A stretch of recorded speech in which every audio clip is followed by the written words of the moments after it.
lograron la unificación de todo el reino en la fe cristiana. La única religión oficial, permitida, autorizada, es el cristianismo. Con ardor y llagas en todo el cuerpo, los pueblos herejes fueron expulsados de sus hogares.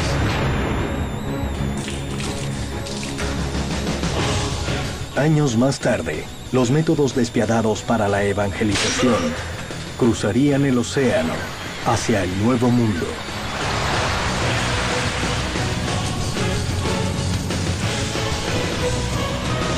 Un manuscrito secreto, lacrado por la fe y al servicio de un solo Dios, contenía una orden.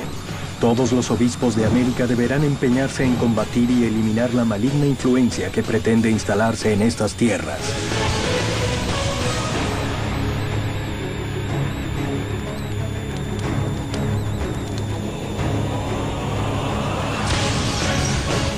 Los métodos y caminos que emplearán para llevar a cabo esta misión apostólica no revestirán pecado.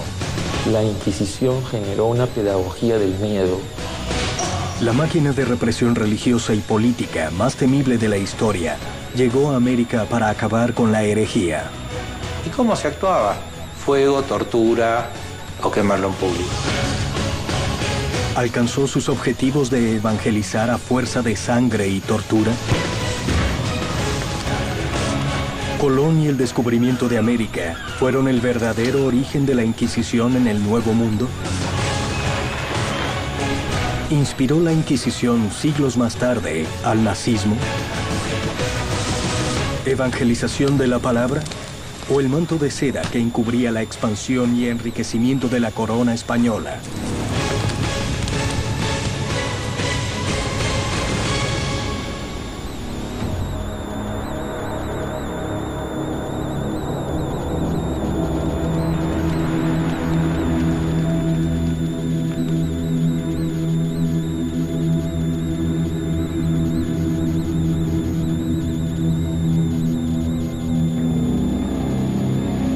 Años antes del descubrimiento de América, el Reino de Castilla nombró a Fray Tomás de Torquemada como inquisidor general y fue, sin dudas, el hombre clave de la Inquisición española.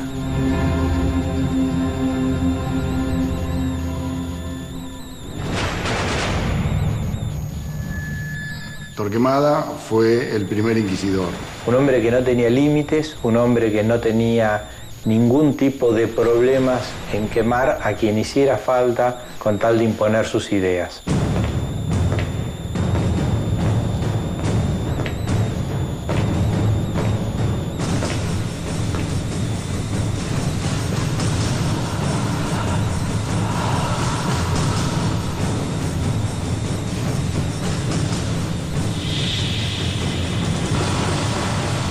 Torquemada, que es el asesor de los reyes, y empieza a insistir que nunca va a haber una unidad en España, ni de los reinos, ni del pueblo. ¿Por qué? Porque tiene que haber una sola religión.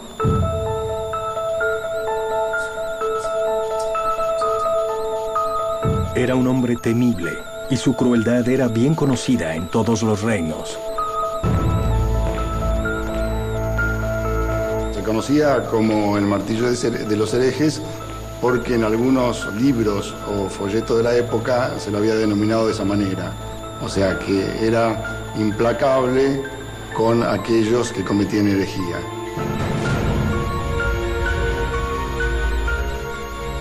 La corona estaba decidida a unificar la fe en un reino inundado de diversas creencias. Esta tarea no resultaría nada sencilla y sería necesario actuar con determinación. La única religión oficial, permitida, autorizada, es el cristianismo. Ahora, ¿qué pasa con los judíos? Tenían únicamente dos opciones: o emigrar al norte de África u otro reino europeo, o bien convertirse al cristianismo.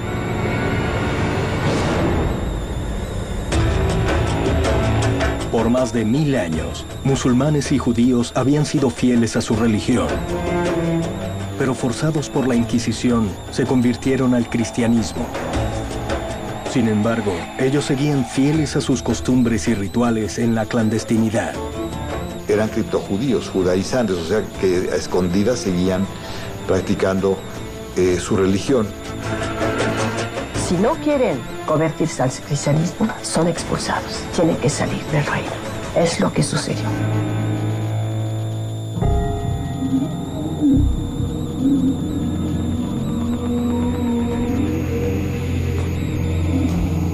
El monje oscuro de la Inquisición española, a fuerza de sangre, tortura y muerte, logró la unificación de la fe y la expulsión de los herejes. La Inquisición ahora perdía fuerzas al no tener enemigos a la vista, pero el Nuevo Mundo traería otras amenazas a la religión católica.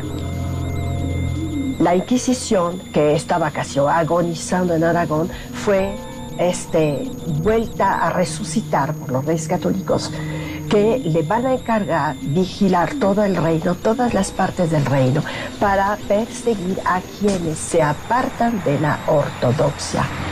La obsesión de Torquemada por el cristianismo navegaría interminables millas marítimas hacia el nuevo continente, que finalmente tendría su cruz.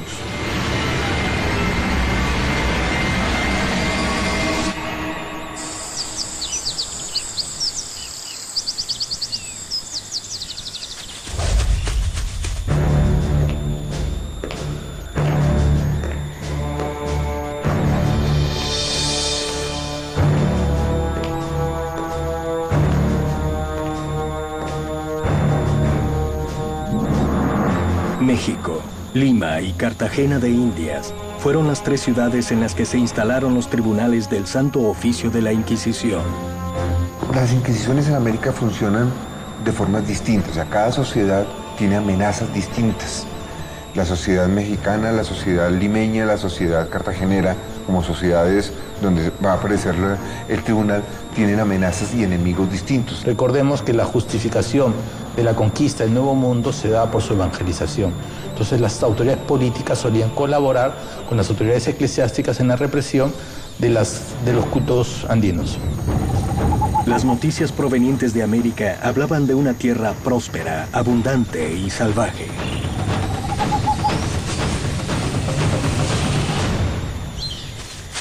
Les sorprende a ellos la cantidad de divinidades que tenían o las idolatrías, y esto es lo que los motiva a ellos a pensar que había que iniciar una evangelización partiendo completamente desde cero, ¿no? Los reyes católicos escuchaban historias de nativos viviendo fuera de las costumbres cristianas y con cultos paganos. Los nativos cuelgan piezas de oro de sus orejas y su nariz, y los pendientes se mueven agitados y tintinean.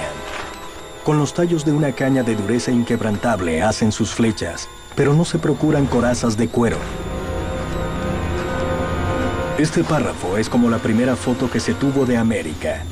Indios paganos con flechas que España debía evangelizar.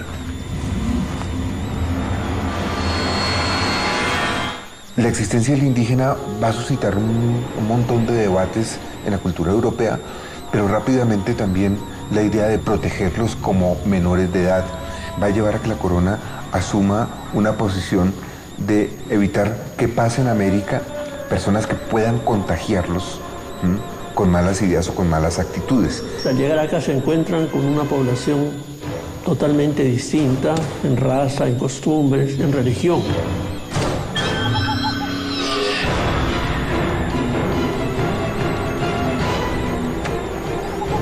Cuando encontraban rituales humanos, pues con sacrificios humanos, esto justificaba de alguna forma desde el punto de vista del cristianismo.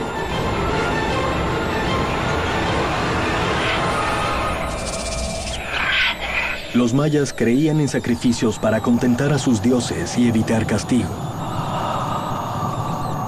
De acuerdo a la época del año era el ritual y acompañado de danzas. Entre los mayas, como en el México antiguo, siempre existió la danza ligada al culto y al ritual religioso.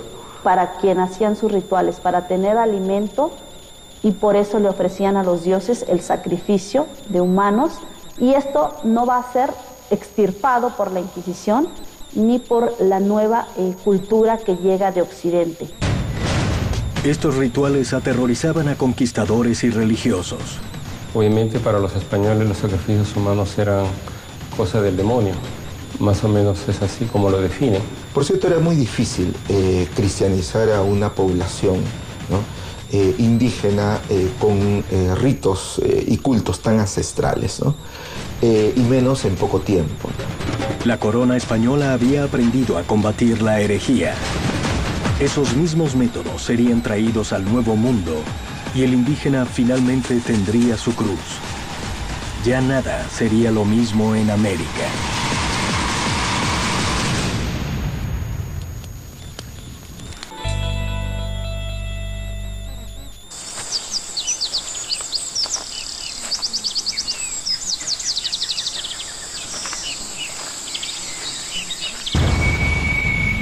Las noticias de este mundo pagano habían llegado a España y era necesario actuar. Los religiosos debían inquirir a la población indígena, investigar sus creencias y sustituirlas. Son tres inquisiciones. La primera es la monástica, la segunda es la episcopal. La Inquisición del Santo Oficio empieza en 1571, termina en 1821, con la independencia.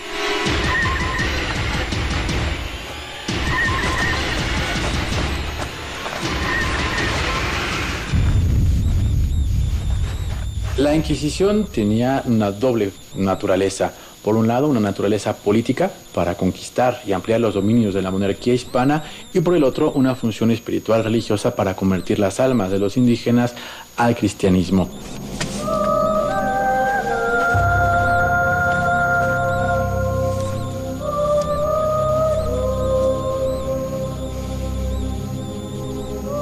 Comenzaba la misión de purificar el alma del indígena que, para sorpresa de Europa, habitaba en estas tierras. La Inquisición episcopal empieza con el primer arzobispo de México, Fray Juan de Zumárraga, y ahí sí podemos hablar, o se ha denominado que es una Inquisición para indios. Él llega sin ser obispo, va a ser nombrado posteriormente obispo de la ciudad, y como obispo tiene que ser el inspector de que todo se realice con mucho cuidado.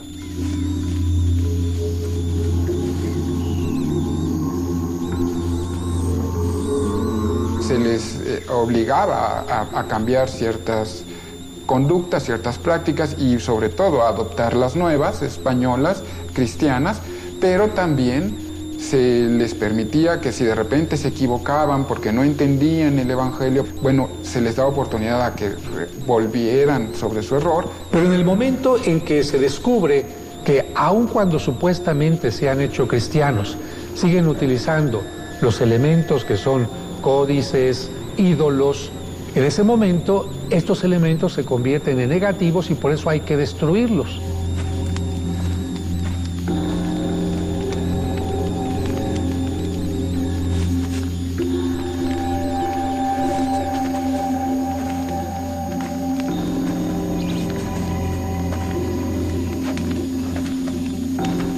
Fray Juan de Zumárraga iniciaba la lucha contra la idolatría pagana, que traería terribles consecuencias sociales y culturales en América.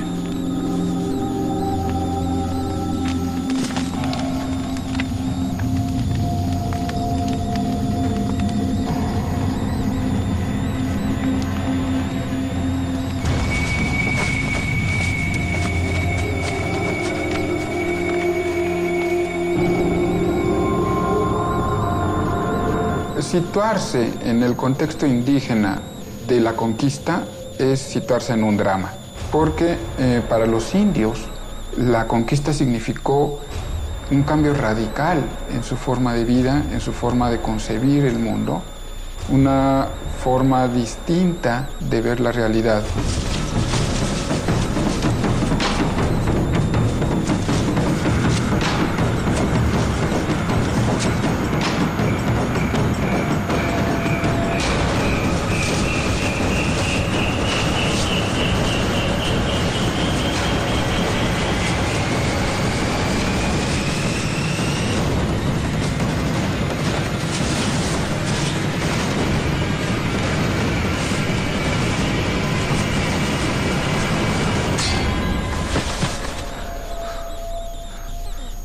y cuando ellos continúan con sus prácticas consideradas paganas, entonces sí actúan los inquisidores.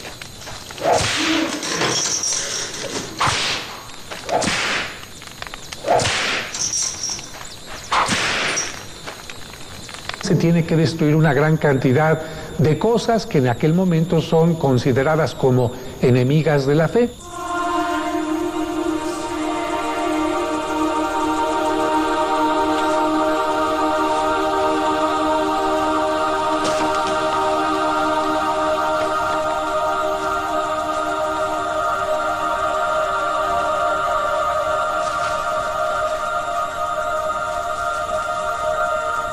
Todo lo que fuera prehispánico, pues era en alabanza, en adoración a dioses profanos.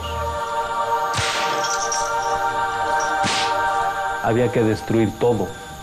Entonces se destruyeron pirámides, se destruyeron esculturas y un sinfín de objetos que consideraban habían sido o eran utilizados como adoración a sus dioses antiguos, entre ellos códices. Los principios de la Inquisición en América se habrían caracterizado por una extrema brutalidad hacia el habitante primitivo de estas tierras. Finalmente, la corona española había logrado su objetivo clavando una cruz en el corazón de América.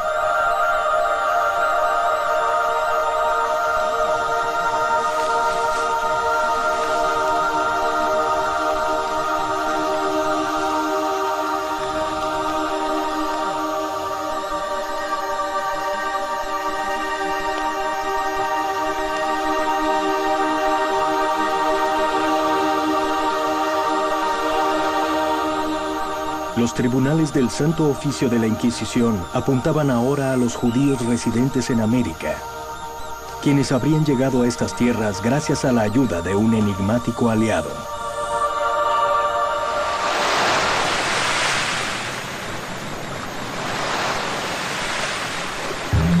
Cristóforo Colombo, conocido más tarde como Cristóbal Colón. Algunos historiadores sospechan que Cristóbal Colón tuvo mucho que ver con la llegada de judíos a América que escapaban de la Inquisición española. ¿Practicaba Colón secretamente el judaísmo? Muchos han especulado sobre el origen de Colón, inclusive si pudo haber sido un judío o hijo de criptojudíos o no. Hoy sabemos que efectivamente no es así. Y no solo ellos, sino que en su propio diario de navegación realiza un sinfín de alusiones o de menciones a Dios, a la Virgen, a la Trinidad, buscando el amparo de la propia divinidad para llevar a buen término su empresa. Los orígenes de Colón son muy cuestionados. Por supuesto, los más rancios españolistas no quieren saber nada con el posible origen judío. Hay muchas versiones sobre quién fue Cristóbal Colón. Muchos historiadores, cada uno considera que nació en otra ciudad y que era de diferentes padres. En realidad yo creo que Colón sí era hijo de criptojudíos. Los tribunales del Santo Oficio de la Inquisición habían avanzado con fuerza, aplicando todo su poder sobre los indígenas, su cultura y su religión. Pero un viejo enemigo se instalaba en América y ganaba fuerzas: el judaísmo. ¿Ayudó Cristóbal Colón al pueblo judío a escapar de la Inquisición española? En el año 1492 ya no había más judíos en España. O se habían convertido o habían sido expulsados. O sea que en el momento que Colón emprende el viaje, ya tenían que estar todos los judíos o se habían ido o se habían convertido. El 3 de agosto de 1492, Cristóbal Colón zarpa del puerto de Palos. Toda su tripulación aguardaba ya embarcada. El 10 de Ab caía el 2 de agosto, de acuerdo al calendario judío. Entonces esa semana, como tradición, es de duelo y no se puede emprender ninguna empresa ni ningún viaje. Por eso salió el 3 de agosto y no el 31 de julio, que era la fecha estipulada para la expulsión de los judíos. ¿A quién se lleva y a cuánto se lleva? También es una larga historia, porque en los 4 viajes que realizó Colón, pues sí sabemos que había por lo menos más de 80 personas de origen judío, conversos. Pensaban que yéndose a América iban a ser menos perseguidos porque ahí todavía no se había instalado la Inquisición y podían disfrutar de una mayor libertad. Se establecieron en distintas partes del territorio clandestinamente, de manera oculta, llegaron a México y llegaron al Perú. En fin, los conversos o los judaizantes fue una población que buscó refugio en América. A pesar de la lucha de los tribunales de la Inquisición por establecer el cristianismo en América, los judíos no tardaron en volver a sus antiguos rituales en secreto, como lo habían hecho en España. ¿Había llegado el momento de reutilizar los temibles aparatos de tortura traídos de España?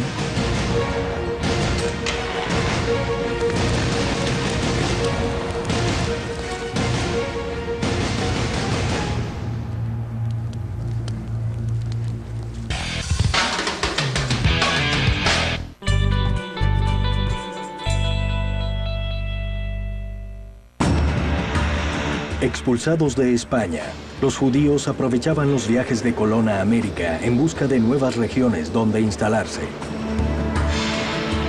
La Inquisición había logrado avanzar en la evangelización del indígena, pero el judaísmo representaba un peligro para los nuevos cristianos de América. ¿Veían los inquisidores una amenaza religiosa en los judíos? ¿O simplemente vieron la oportunidad de condenarlos para quedarse con sus riquezas?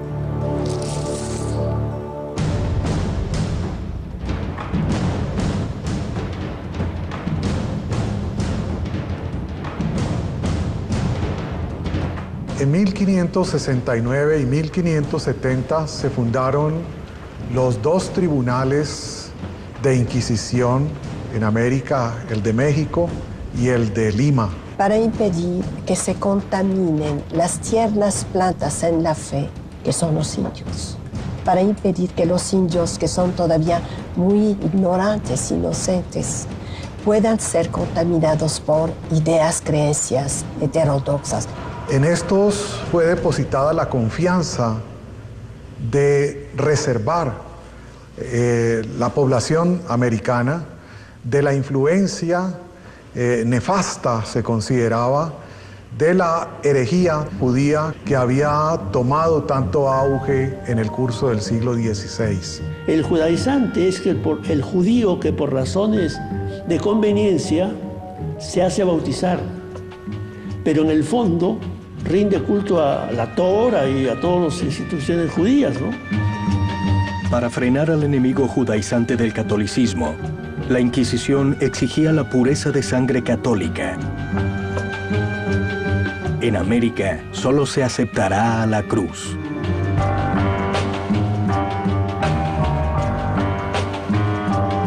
Para venir a América era necesario probar que había pureza de sangre. Y en el caso de los europeos que pasasen a dominios españoles en América, debían tener expresa autorización. El certificado de limpieza de sangre son documentos que se le piden a personas para ejercer ciertos cargos públicos o incluso para entrar a los colegios mayores o a las universidades, donde la persona demuestra que no tiene en su sangre raíces ni judías ni musulmanas. Entonces se hacían investigaciones genealógicas para probar que había una tradición de cristiano puro. Sin embargo, muchos judíos habían logrado pasar a América y desarrollaron un gran poderío económico en el Nuevo Mundo. El dinero de los herejes no tardaría en tentar la codicia de los inquisidores. Es cierto que un funcionario español deseaba venir como inquisidor a uno de estos tribunales, pero no tenía salario. Así que para mantenerse él y su familia debían buscar actuar frente a quienes tenían patrimonios, y estos fueron los judíos. En 1590, por ejemplo, tenemos el famosísimo proceso contra la familia Carvajal. De origen judío y llegado a México como conquistador, Luis de Carvajal se convirtió en el poderoso gobernador de Monterrey. Él y toda su familia fueron miembros de una selecta sociedad de prósperos comerciantes, y a pesar de su posición social y riqueza, fueron detenidos sin mediar explicación.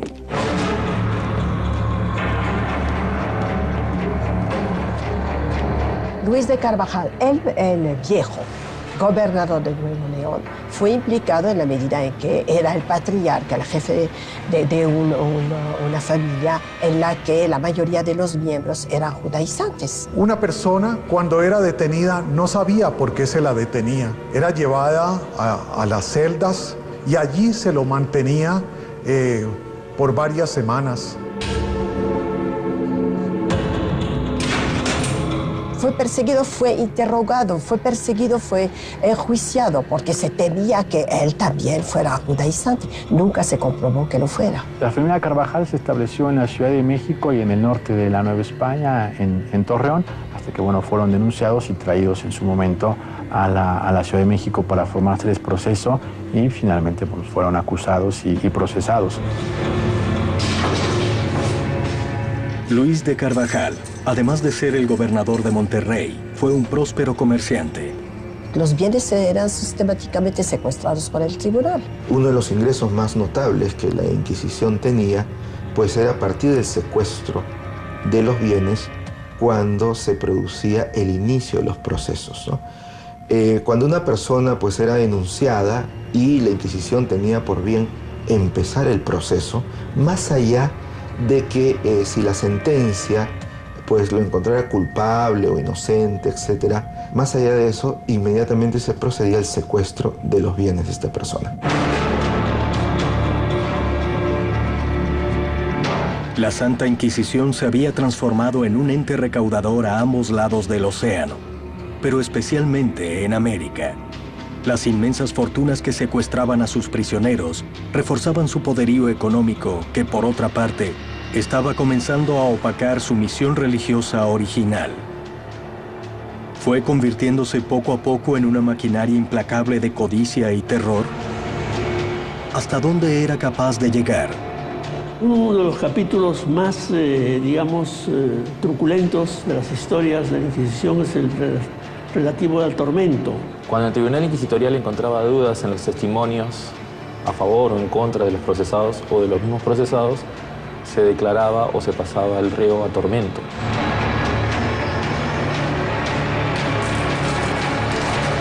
Se sucedían varias entrevistas, varias tomas de declaración en las cuales se podía recurrir a la tortura.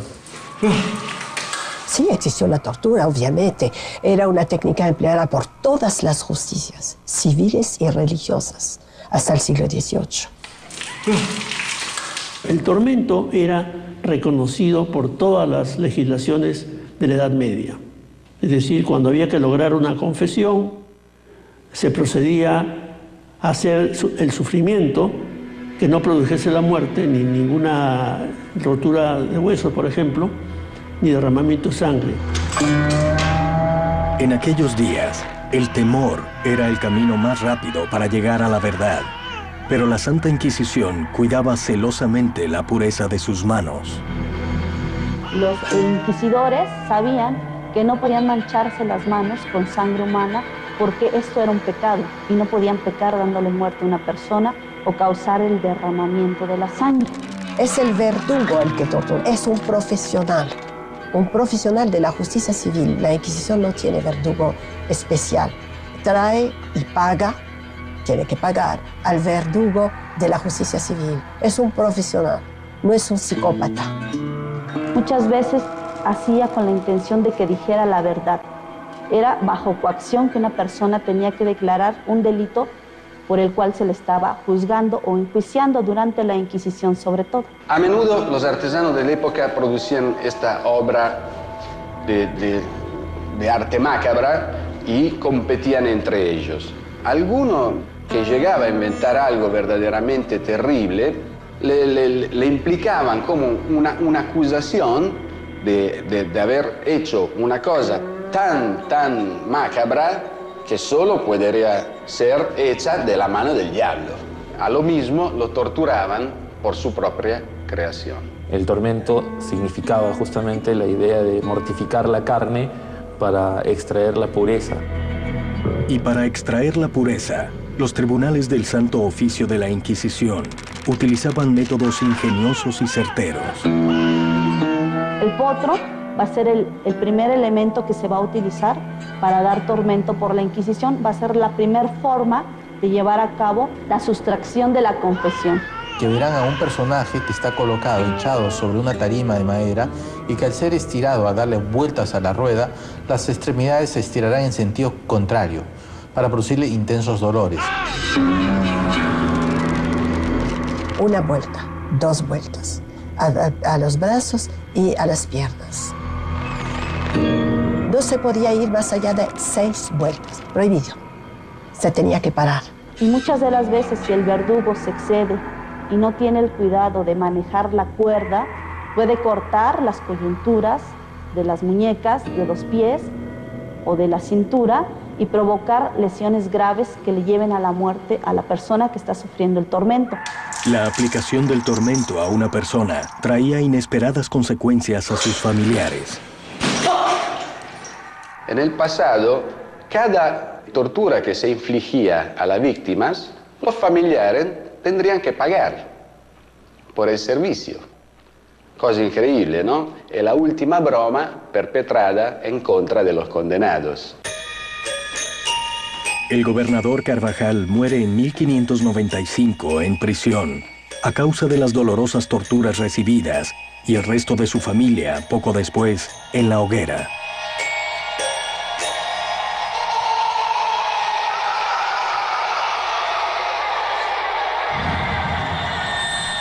El Santo Oficio había acabado con la familia judaizante más poderosa de México, pero su lucha recién comenzaba. Llegaban nuevas religiones a las costas de América y la Inquisición debía impedir su desembarco, pero también combatir a los demonios de los pueblos originarios. ¿Cuáles métodos emplea la Inquisición para vencer esa resistencia?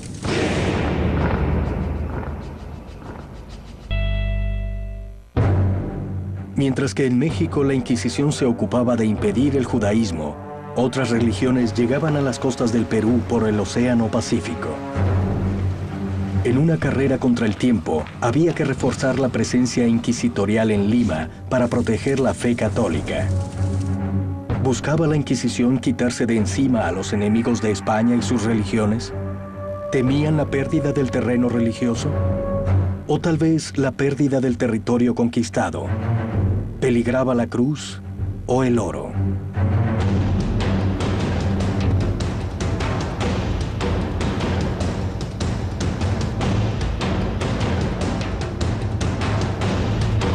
La Inquisición llega a Lima en 1569 con el virrey Francisco de Toledo. Se le nombra en España virrey y por las mismas fechas se constituye el Tribunal de Lima. Se refuerza la idea de reprimir cualquier intento de prácticas religiosas o alternas. Se persiguen cualquier tipo de actitud proclive a ser luterano o calvinista, porque es la religión del enemigo. Lima fue uno de los territorios más alejados para España. Tener un control, una seguridad sobre ese territorio fue uno de los hechos más difíciles para España.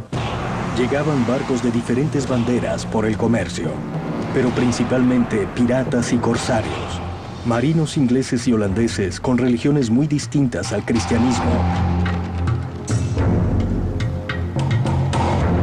En la época, el protestantismo estaba unido a la piratería, que asolaba las costas de los dominios españoles, tanto en América, tanto en las costas del Pacífico como el Atlántico, como también en el océano abierto. La Inquisición muestra su completa energía y disposición para impedir su ingreso al territorio americano. Claramente hay ahí una relación, ¿no? Y es muy dura la Inquisición en los castigos a estos extranjeros residentes. El Tribunal de la Inquisición en Lima, consciente del peligro, decide actuar y castigar duramente a luteranos y protestantes. Sabiendo muy bien los mecanismos, cómo funciona este Tribunal de Justicia, inmediatamente renuncian a su fe y se hacen católicos. Técnicamente hablando, la Inquisición no va a poder sentenciarlos a penas capitales u otros tipos de penas grandes a personas que se han convertido a la fe. El fuego siempre fue un factor importante en todas las religiones, desde que el hombre es hombre. El fuego es lo que quema, lo que purifica, lo que hace que el pecado desaparezca. En el periodo que va de 1570 al año 1600, ¿no? Hay 46 procesos seguidos a extranjeros. La mayor parte de ellos acusados por luteranismo. El primer procesado fue un francés llamado Mateo Salado. Salado es una castellanización, debió ser Salat seguramente, pero es el nombre que aparece es Mateo Salado.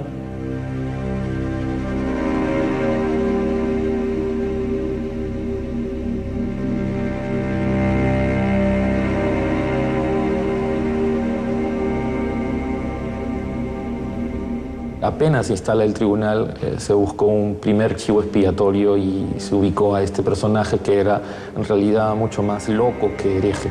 En realidad, en el uso de la lengua común del Perú, salado significa mala suerte, y el señor vaya que sí la tuvo.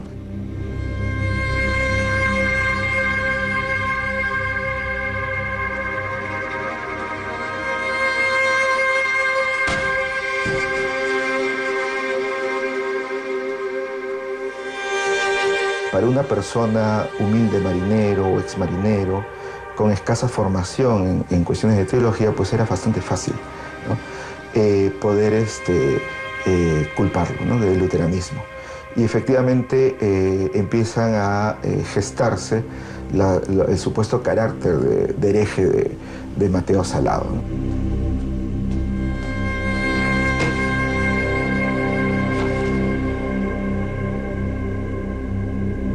Se le atribuye el luteranismo, como a todos los protestantes en general, por el hecho de haber hecho exclamaciones y afirmaciones contrarias a los dogmas católicos. Los blasfemos fueron los principales reos del Tribunal de Inquisición, personas con sus lenguas largas que decían frases o palabras de algún agravio a la doctrina católica.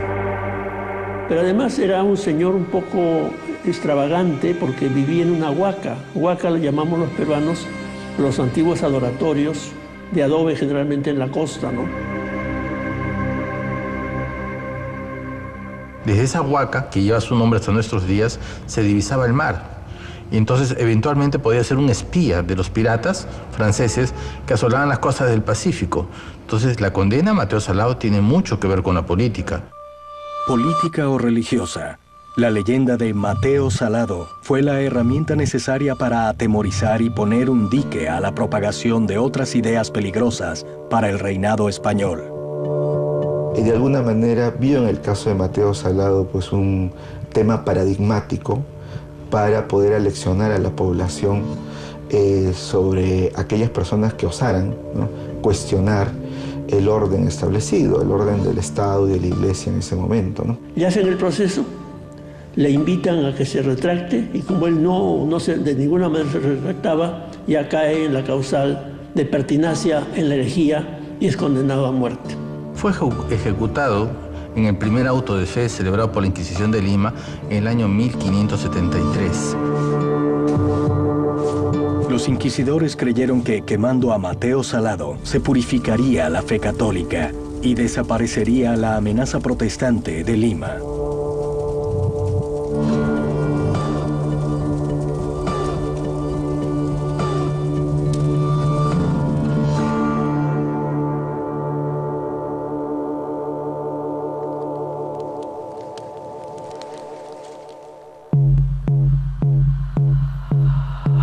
La Santa Inquisición había actuado con dureza en México sobre los indígenas y judíos, y en Lima sobre los protestantes. Pero, ¿se habían acabado las amenazas? ¿O la verdadera lucha recién comenzaba? Las extensiones territoriales de América del virreinato eran muy grandes, entonces no daban abasto los tribunales de México ni los de Lima, entonces había que crear un tercer ámbito, ¿no? Hacía falta uno en la mitad de estos dos sitios que abarcara más que todo la zona del Caribe. Por lo tanto, la sede de la Inquisición de Cartagena tenía jurisdicción sobre Panamá, Cuba, Venezuela y otros países aledaños.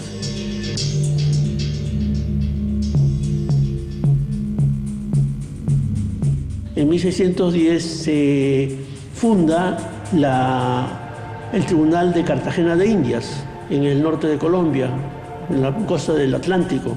Cartagena va a convertirse en la puerta de entrada de la población esclava destinada a las minas de Antioquia. Cartagena era el principal puerto negrero de América, y ahí el Santo Oficio tenía una difícil tarea. Esclavos africanos, piratas y comerciantes europeos traían creencias y costumbres muy peligrosas para el catolicismo. Cartagena, desde finales del siglo XVI, se convertirá en el principal mercado esclavista en el Caribe continental. Ya la población africana de muy diversos orígenes procedente de la zona comprendida entre Senegal y Angola era muy numerosa. La llegada del africano a Cartagena trajo nuevas creencias y costumbres que la Inquisición intentaría perseguir. Los españoles empezaron a darse cuenta que algunos grupitos de esclavos negros se reunían y llevaban a cabo cierto tipo de actividades que se llamaron aquelarres, que para la religión católica y para los blancos españoles eran ritos de brujería.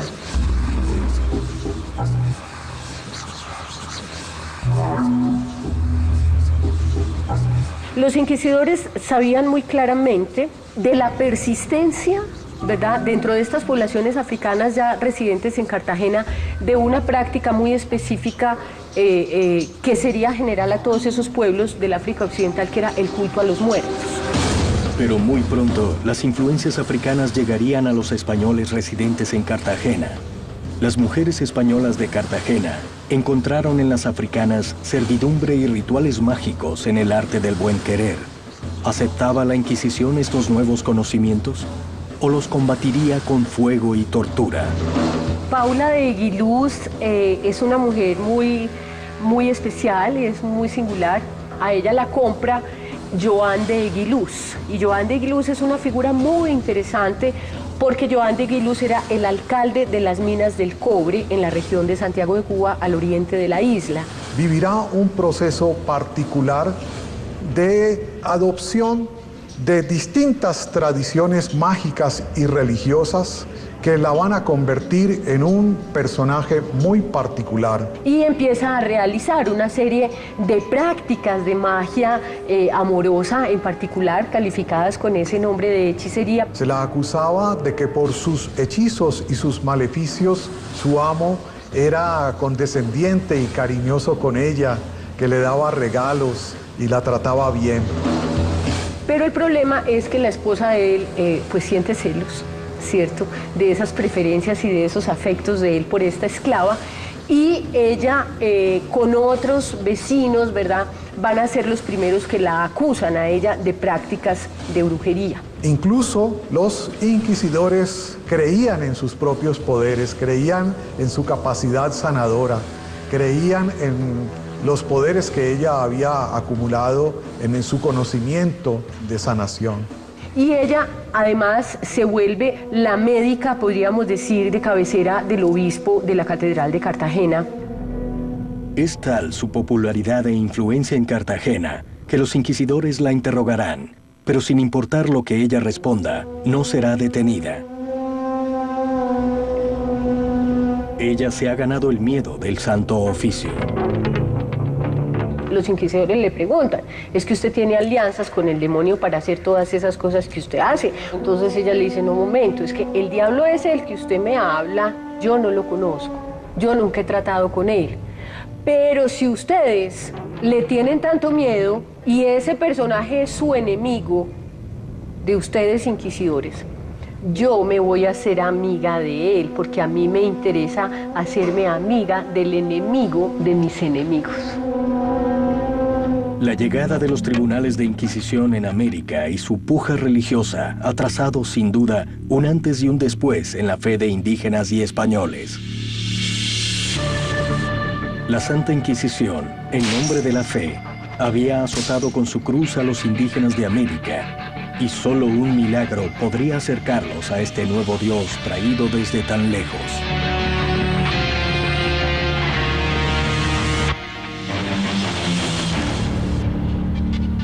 Convencimiento hasta que en 1531 una expresión de Dios en forma maternal cambió todo. Este suceso histórico de la evangelización en México tiene como protagonistas a la vieja España, la joven América, el obispo inquisidor Fray Juan de Zumárraga y un indio llamado Juan Diego. Fray Juan de Zumárraga y Juan Diego viven en la misma época. De hecho, a Fray Juan de Zumárraga le ha tocado ver que ha calmado un poco la lucha para calmar las desventuras, el descontento de los indígenas y, por otra parte, la ambición de los españoles. Juan Diego, un humilde indígena convertido al cristianismo, sería testigo de un hecho sobrenatural. Juan Diego tomará el camino a la Ciudad de México de manera obligada, pasará del lado poniente del Cerro del Tepeyac. Escucha de repente en una zona abandonada una voz femenina que le habla juntamente con música de pajarillos, y como buen curioso sube a lo alto del cerro y ahí ve a una mujer y él le habla con todo respeto en la forma indígena. La curiosidad de Juan Diego fue la que lo habría llevado al Cerro Tepeyac, donde los aztecas habían construido un santuario. Es cierto que en aquel lugar años antes había estado un adoratorio a la diosa Tonantzin, a la madrecita que le llamaban los indígenas, pero eso era todo. Después de muchos años habría reaparecido esta joven mujer, la madrecita de los indígenas. ¿Sería esta antigua diosa del Cerro Tepeyac una coincidencia de gran ayuda para la evangelización de los aztecas? Por otra parte, el lenguaje como ella se presenta, Tecuatla Xupe, que significa la madre del Dios por quien se vive.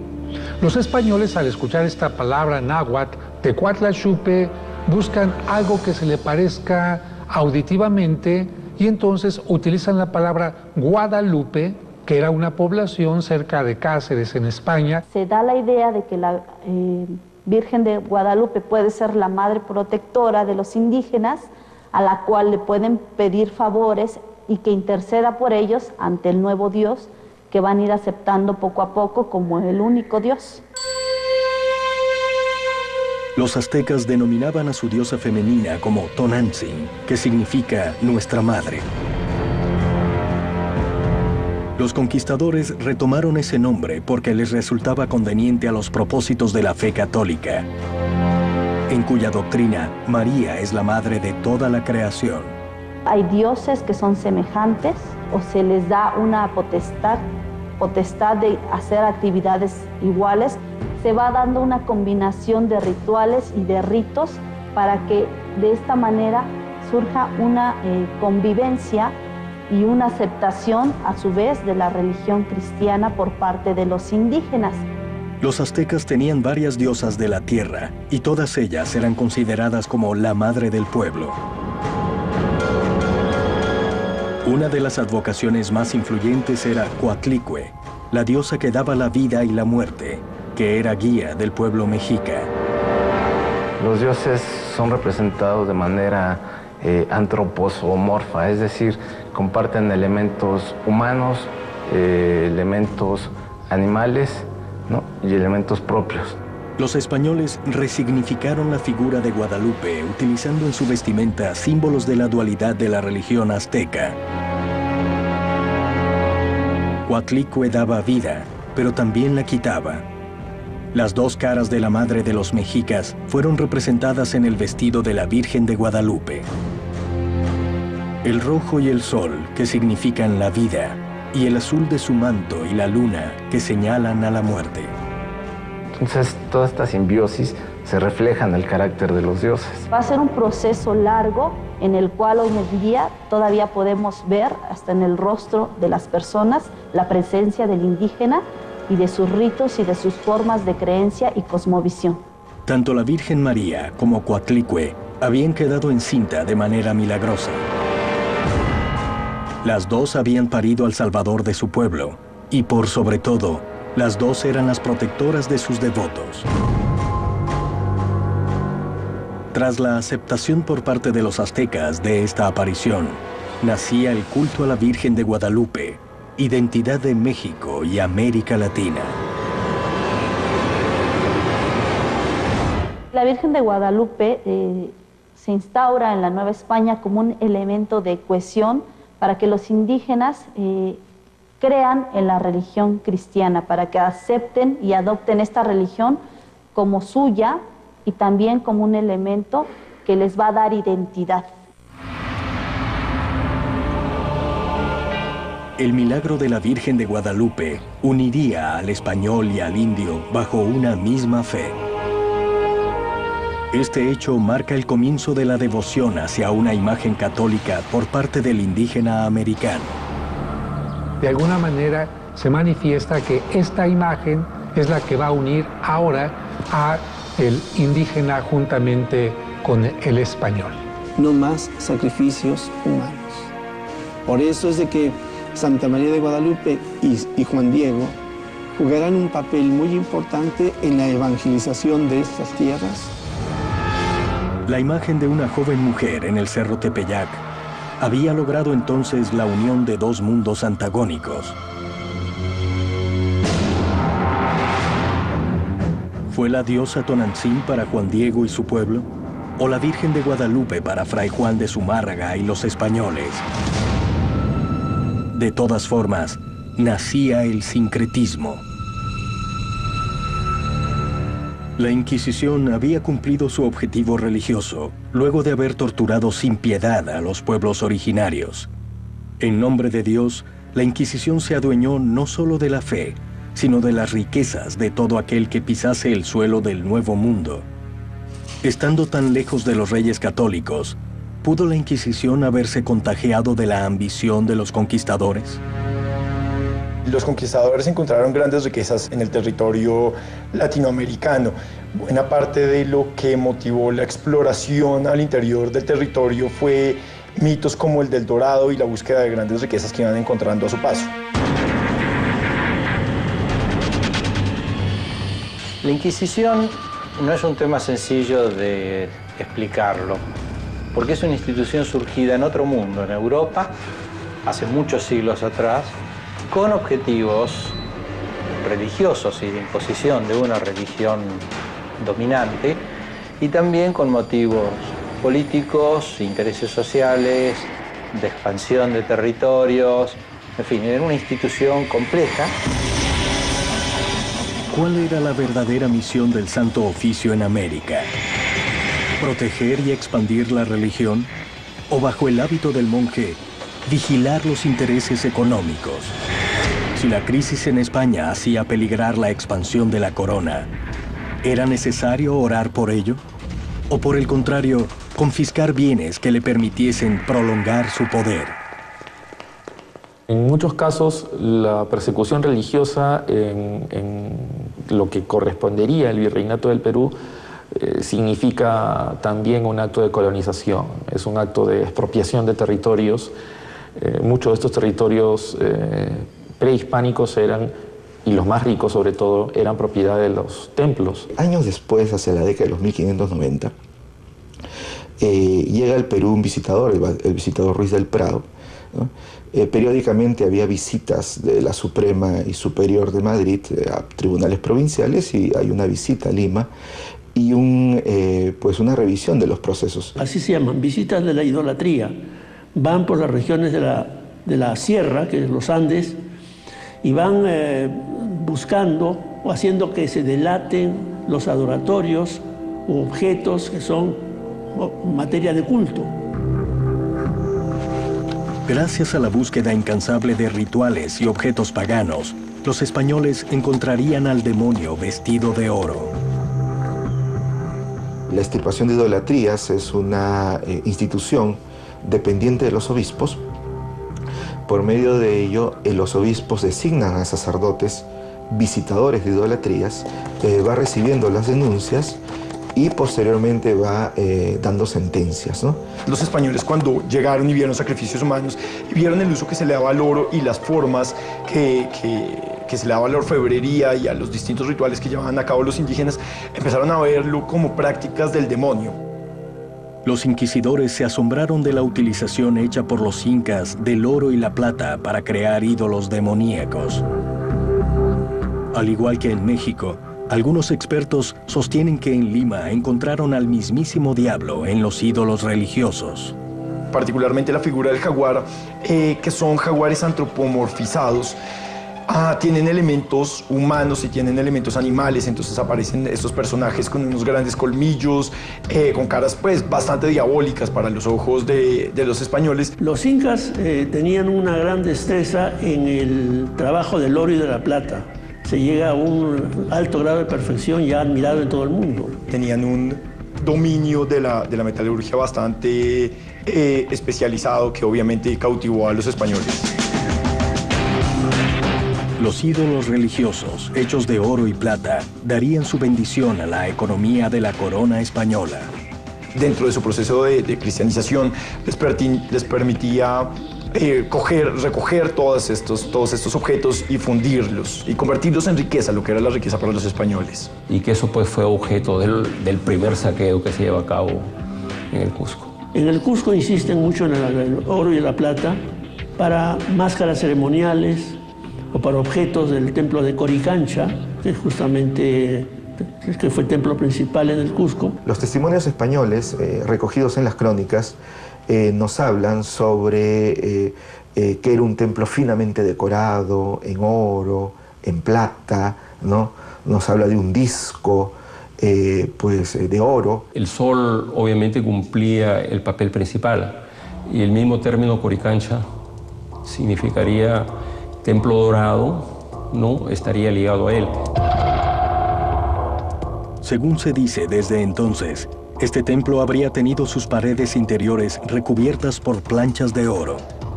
Es muy posible que esté revestida de oro, que haya piezas, objetos litúrgicos de oro, eso es muy posible. No hay una precisión exacta de cómo era el templo debido al saqueo que se comienza a realizar en los primeros años de la conquista, ¿no? Los tribunales del Santo Oficio de la Inquisición habían llegado a estas tierras en una misión religiosa y espiritual. ¿Pudo el crecimiento comercial de Cartagena desviar al nuevo tribunal inquisitorial de su lucha contra la herejía? ¿Logró el peso del oro aplastar la filosofía de Torquemada? ¿Fue derrocada finalmente la Santa Inquisición?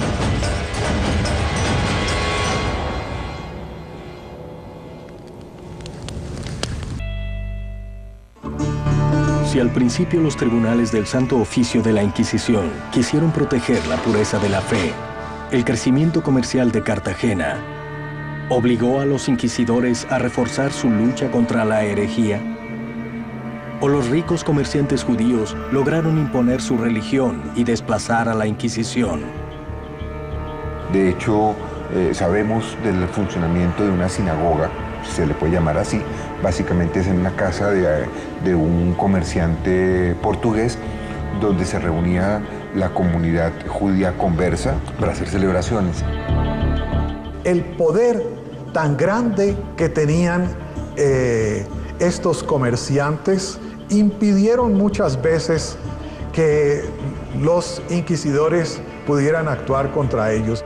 El tribunal permite la presencia de judíos conversos portugueses que tenían sus casas comerciales en Cartagena. Si bien eran herejes, iban sus prácticas contra la fe, al mismo tiempo eran los comerciantes que proveían esa mano de obra esclava para explotar el oro en el caso de lo que sería, digamos, el contexto colombiano.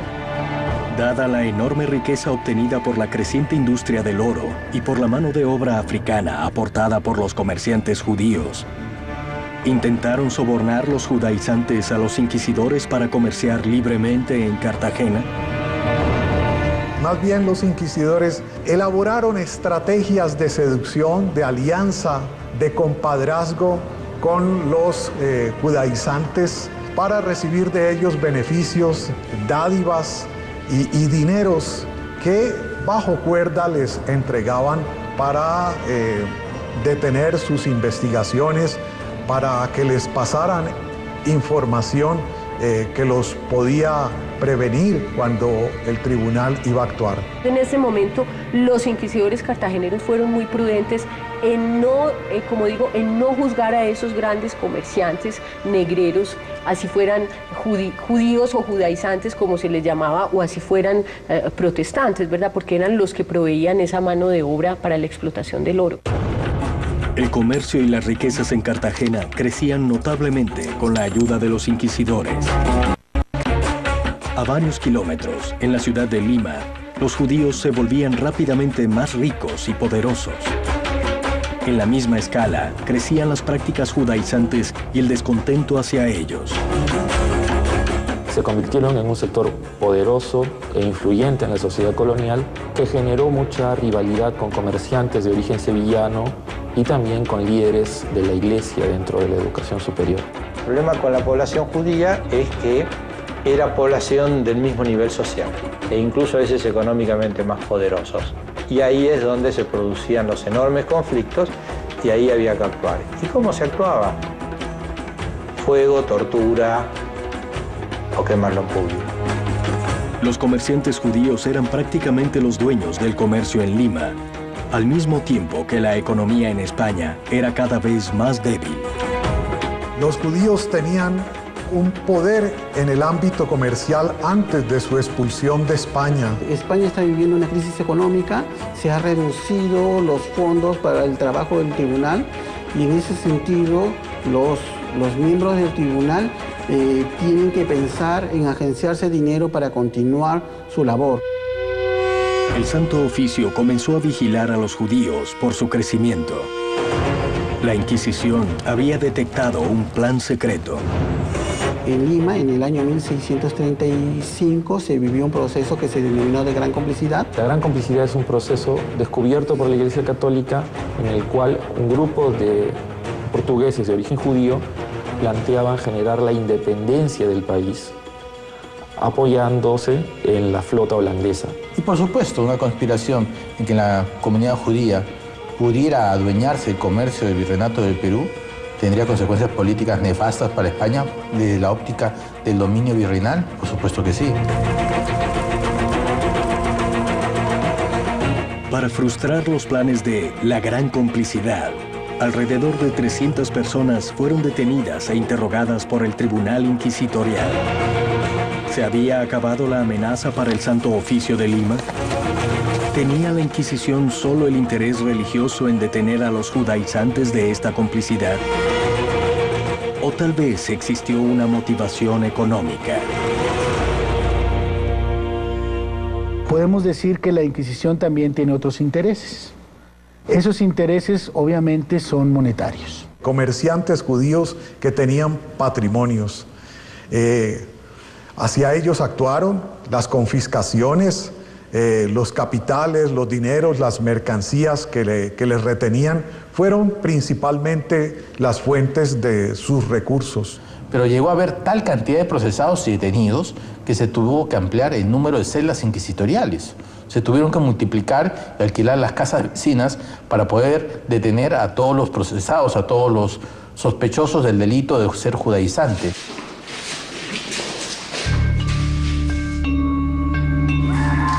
Ser extranjero o tener una profesión respetable lo convertía automáticamente en sospechoso de ser judaizante.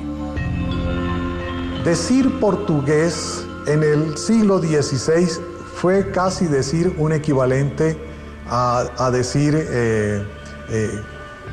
converso. Decir holandés y médico era decir casi judío, eran equivalentes. Fueron presos personajes desde el rector de la Universidad de San Marcos hasta muchos médicos, profesores, clérigos, muchos comerciantes, todos metidos dentro de esta gran conspiración contra el Imperio español. Poco a poco la Inquisición, digamos, fue cayendo en excesos. Al reo se le requisaban sus bienes y pasaban a manos del tribunal. Entonces era, en ocasiones, un negocio jugoso. Dada la crisis económica de España, la Inquisición se habría apartado de su misión original para sobrevivir. Hay crónicas que señalan que la calle de mercaderes era de todo de judíos, ¿no? Entonces los mercaderes limeños se sentían pues opacados. Eso me parece una de las razones muy fuertes que obligaron al tribunal a procesar con dureza a este grupo de personas. Hay personas que tienen bienes de una cuantía decente, digámoslo así, que la Inquisición le pone ojo. El Tribunal del Santo Oficio pasaría de ser un establecimiento austero a convertirse en una entidad millonaria. Porque en aquella época no hay un sistema financiero y sea la institución de la Iglesia o sean otras corporaciones, como el caso de la Inquisición, podrían prestar parte de su capital a comerciantes, hacendados, etc. Y eso ocurre definitivamente, ¿no? Y la Iglesia aprovechó esa situación para perseguir de manera indiscriminada a todo aquel que sea portugués de origen converso o también llamado cristiano nuevo, para, por un lado, reprimir este intento, pero también para expropiar muchos de sus bienes. Y estas adquisiciones de bienes van a ser tan grandes y se van a administrar tan bien que le va a durar para su funcionamiento para todo el tiempo restante. Estamos hablando de casi siglo y medio de existencia después del proceso de gran complicidad. Los inquisidores, gracias a las propiedades de los judíos, llegaron a ser, según se dice, tan ricos como los reyes. La Inquisición consideró a los judíos como sus enemigos, y siglos más tarde, el nazismo adoptaría estos mismos conceptos. ¿Ha sido esta parte de la historia la semilla del antisemitismo mundial? ¿Pudo la Santa Inquisición inspirar a Hitler y el nazismo?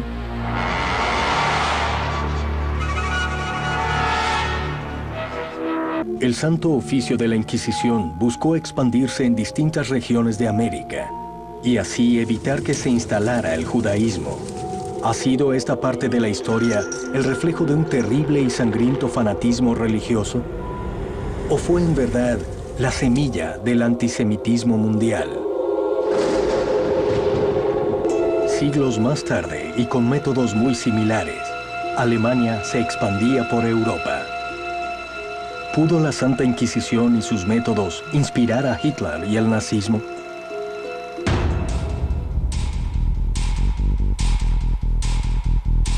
Los judíos representaron un enemigo tanto para la fe católica como para la economía de la monarquía.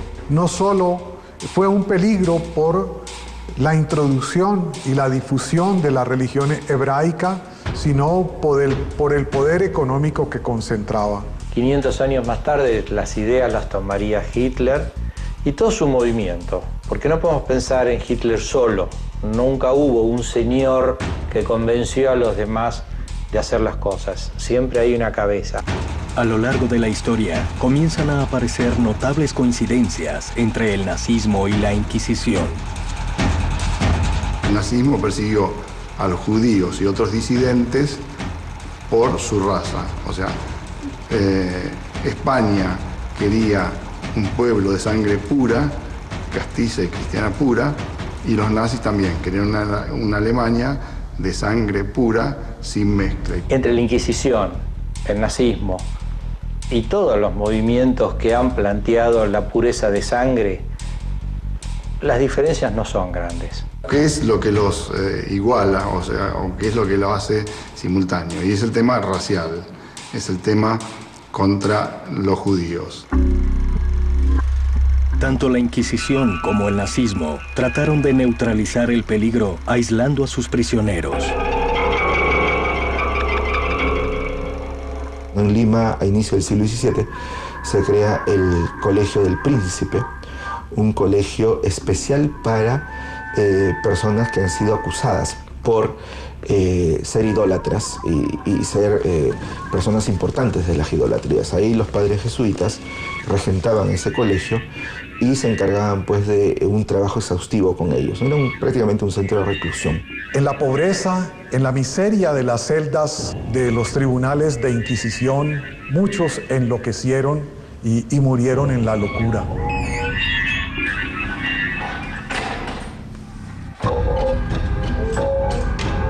Los nazis, en vez de utilizar calabozos, porque obviamente son incómodos y hay que construir muchos, inventaron los campos de concentración. Concentración y exterminio, porque no tenemos que olvidarnos que los campos eran campos de exterminio de los nazis. Al igual que el Santo Oficio, Adolf Hitler y el nazismo también se valían del terror. Atraídos por el pago y un sentimiento de camaradería, miles de jóvenes desocupados se unieron a las tropas de asalto nazi que tomaban las calles, golpeaban y denunciaban a los oponentes del régimen. La Inquisición generó una pedagogía del miedo en todo el mundo hispanoamericano. La delación fue una de las armas. Tanto la Santa Inquisición como el nazismo sabían que el miedo les acercaría a una importante cantidad de colaboradores. Durante la época virreinal, la Inquisición se sirve de un sistema que se llama los familiares del Santo Oficio. Es un sistema muy organizado y muy formal, donde individuos de distintos grupos sociales apoyan a la Inquisición brindando declaraciones, testimonios o generando acusaciones. Y no solamente eso, sino que también pedía que para la salvación de sus almas, cualquier persona debía ir a la Inquisición y delatarse solo. Además, todos los inquisidores, todos los comisarios, todos los familiares tenían una recompensa espiritual. Colaborar con la Inquisición aseguraba recompensas tanto en el cielo como en la tierra. Que si eran familiares o tenían cualquier cargo en la Inquisición, no iban al purgatorio ni al infierno, sino que iban directamente al cielo. El beneficio de estos familiares es que cuando alguien es procesado, estos señores se convierten en los tenedores de los bienes de los procesados. Este familiar tenía derecho entre el 5 y el 25% de los bienes de la persona a quien se le encontraba culpable. Imaginemos la posibilidad de quedarse con el 50% de lo que tiene el otro simplemente por ir anónimamente y contarle a alguien algo que supuestamente vio a través de una ventana en la oscuridad. Era un lindo negocio.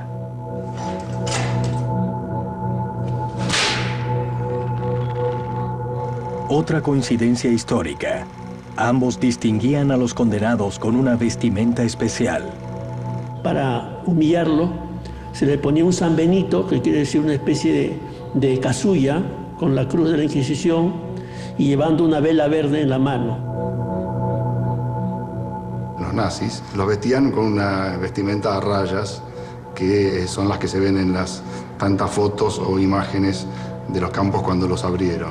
Entre el nazismo y la Inquisición, la diferencia es muy sutil. Hay siglos de distancia, por supuesto, hay formas de operar diferentes. Sigue siendo lo mismo. Las coincidencias en los métodos, en los conceptos antisemitas y en la expansión del poder hacen pensar que los nazis pudieron estar influenciados en la Santa Inquisición para alcanzar sus objetivos.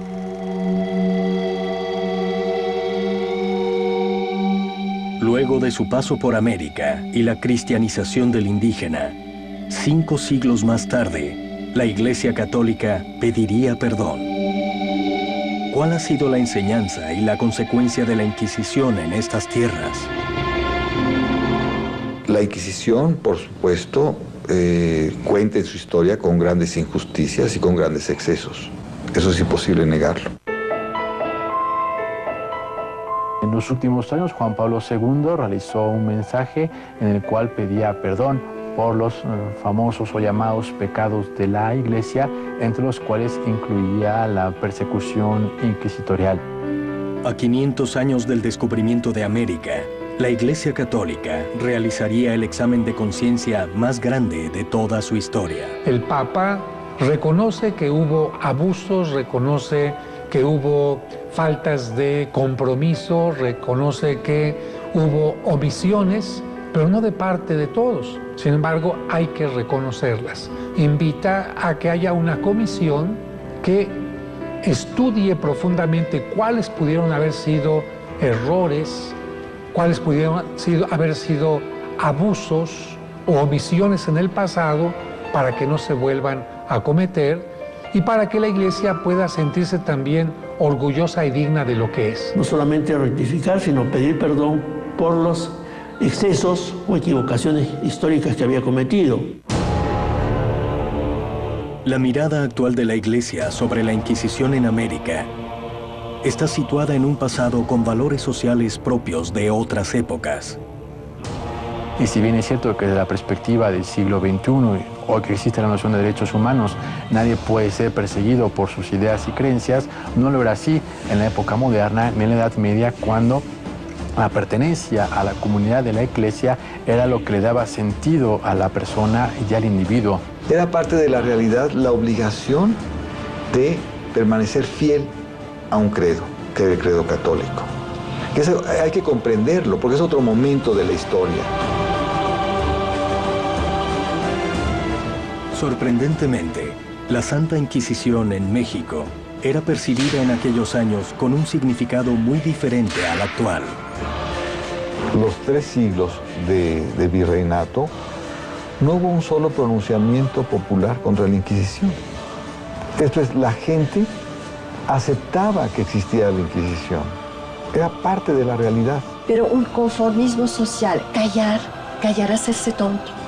Esto sí es muy mexicano. No disentir abiertamente, rehuir del enfrentamiento, preferir quedarse, pues quién sabe, pues eso es la Inquisición en México.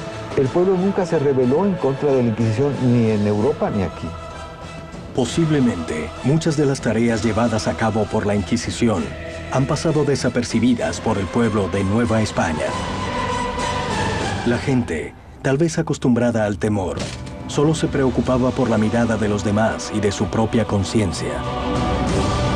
Cuando uno lee los diarios de sucesos notables de la Nueva España, narran, este día justiciaron a un español. Punto. La decadencia política de la Inquisición en el Viejo Mundo traería cambios a las costas de América. Los tribunales del Santo Oficio comenzaron a desaparecer en España. ¿Qué habría dejado su paso por estas tierras? ¿Desapareció por completo la cultura precolombina? Aún vencida, ¿logró la Inquisición su objetivo de evangelización en América?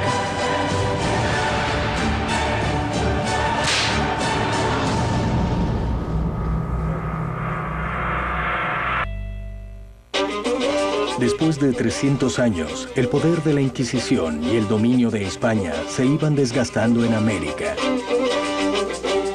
¿Pudo darse por cumplida su misión en estas tierras? ¿Lograría la religión católica convivir junto a otros credos y dioses ancestrales? Esos tribunales, la gente pregunta hasta cuándo duran.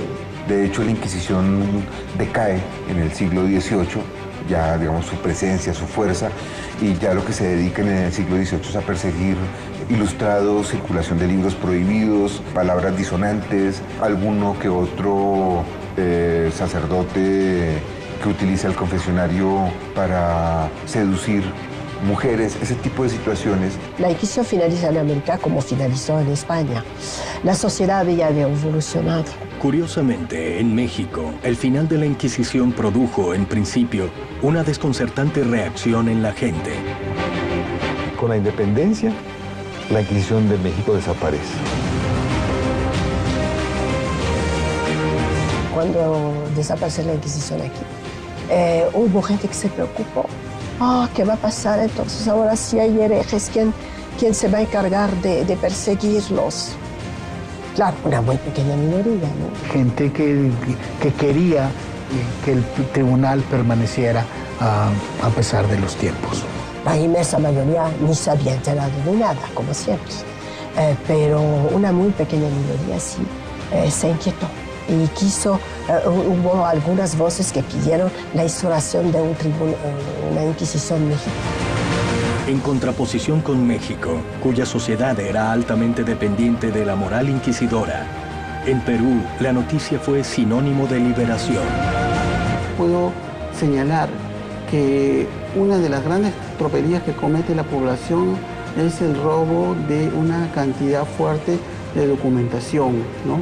Entre ellos los procesos judiciales o los autos de fe. Y además, como los archivos estaban los chismes, pues, vas a ver pues, que a uno de tus vecinos era procesado por bigamia o por brujería, entonces la inquietud limeña coger el expediente y llevártelo, ¿no?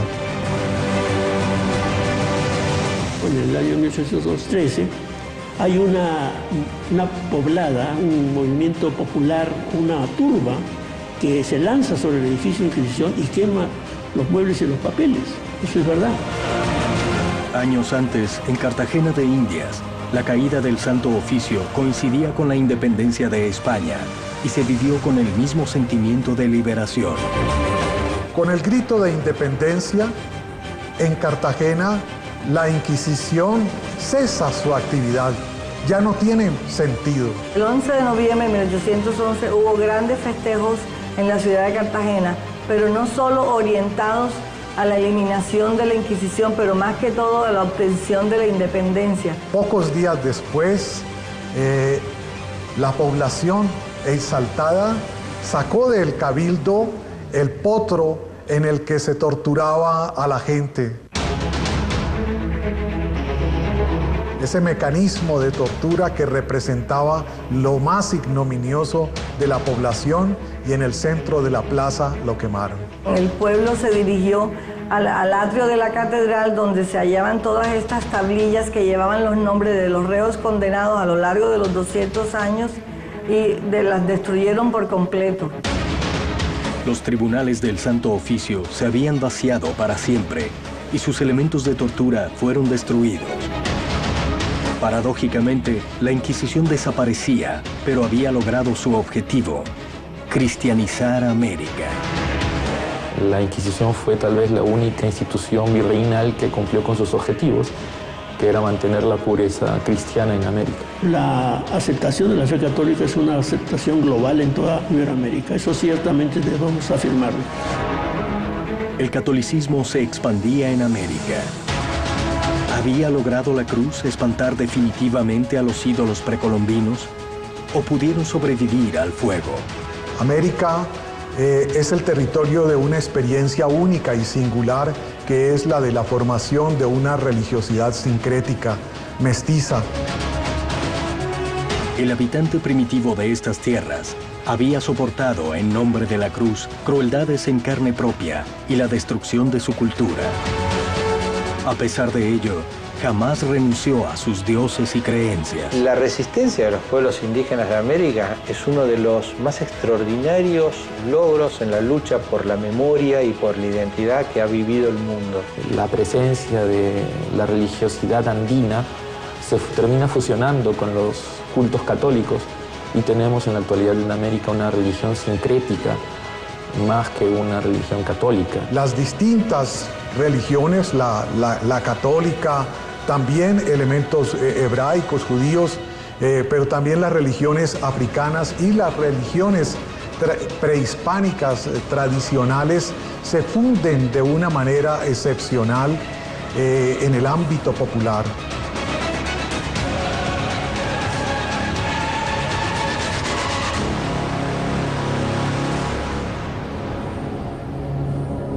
Pensemos que fueron 400 años en el cual esas poblaciones mantuvieron su memoria y su identidad y hoy la siguen manteniendo.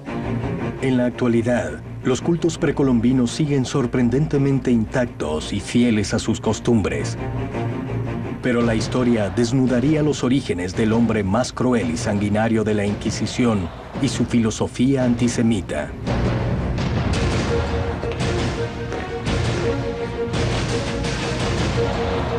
Torquemada fue el primer inquisidor.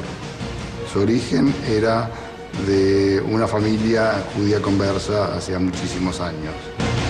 Fray Tomás de Torquemada, el martillo de los herejes, se encargó de quemar los escritos y todo aquello que delatara su origen judío, aún los pertenecientes a su abuela, una judía conversa.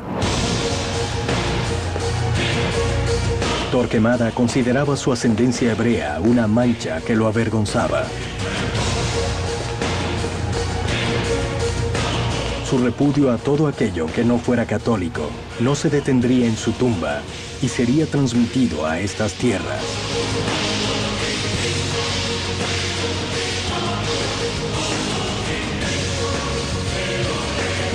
El temor que infringía este legado llevó a los inquisidores de América a ser implacables.